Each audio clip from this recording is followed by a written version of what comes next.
Welcome back to my kitchen where I spend most of my time. So if you've been following me for a while, you know that I've been diving into truly making all our food from scratch, trying to use as minimal ingredients as possible, removing all those toxic chemicals and things that we don't need in our foods, all those fillers and additives. So one of my favorites is making breads and trying all different kinds of ways of making breads. I truly love sourdough, and I'm trying to allow my body to really get used to eating sourdough because I do suffer from celiac, but I don't want to give up delicious bread for all that store-bought bread with all those chemicals ingredients in there. But my family has not acquired the taste to sourdough. They are still trying to fight against it. Although it is amazing, little ones may not like the sour taste in the bread. So I do use an active yeast to make our sliced bread, bagels, buns, hoagie bread, all the things, and it works really great. But when I'm working on sourdough and trying to perfect all the desserts and the discard, I use my sourdough. And I know that a lot of people complicate making a sourdough starter, and I promise you it's super simple, and I'll link my video for the how-to step-by-step on how to make your own starter. It's super simple, and the reason it looks like this is because it's been sitting in my refrigerator. I don't leave it on my counter because I don't want to feed it every other day, so I do leave it in my refrigerator, and on the day that I'm going to bake, as early as possible, I will discard some of the top layer here, this liquid layer, and then I will feed and allow it to sit in a warm place, and it will get active and all bubbly and ready to make the most delicious breads ever. So today, because I am deciding not to use my sourdough because I want to make a delicious focaccia for my family that they'll enjoy with this active starter, and I'm gonna make focaccia, delicious focaccia, throw little dices of tomatoes in there, make it all delicious and yummy. And I thought I'd take you along because I have yet to master focaccia bread. So you'll see a tutorial step by step of how it comes out.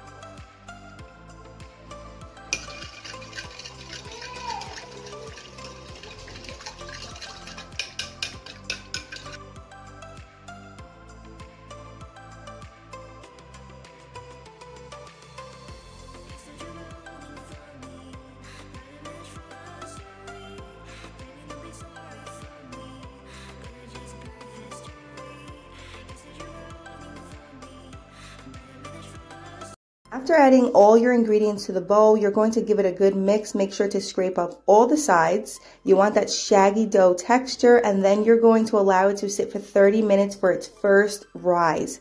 After it's 30 minutes of rising, you're then going to do your first pull and fold. You're going to do 4 pull and folds. The first 2 are 30 minutes apart, the last 2 are 15 minutes apart.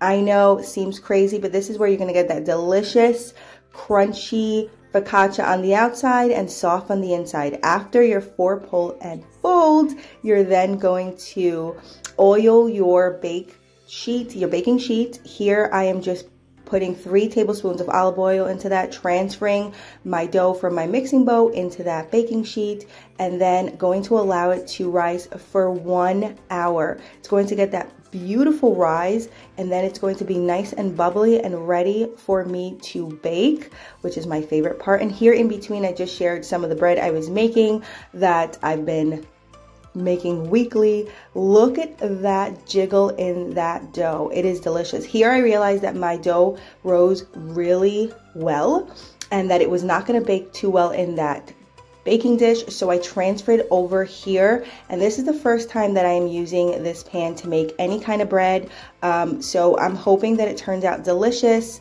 But I just put a lot of olive oil, and I know it seems like a lot of olive oil, but that's what you want. You want a nice, juicy, crispy on the outside, tender on the inside focaccia, and it's going to turn out amazing. So 3 tablespoons of olive oil into the pan that you're going to use to bake your focaccia, and then you're going to put a little bit more oil, drizzle it on top. I promise you it seems like a lot, but it is going to be worth it at the end. I then covered it for 15 minutes because I did the transfer from one baking dish to another. And I'm going to be adding cherry tomatoes here. I don't have olives, which I was really disappointed, and some garlic and some basil and black pepper and some salt. And I drizzled oil into the tomatoes and all the herbs into a separate bowl so that the tomatoes won't burn as they're cooking in the focaccia.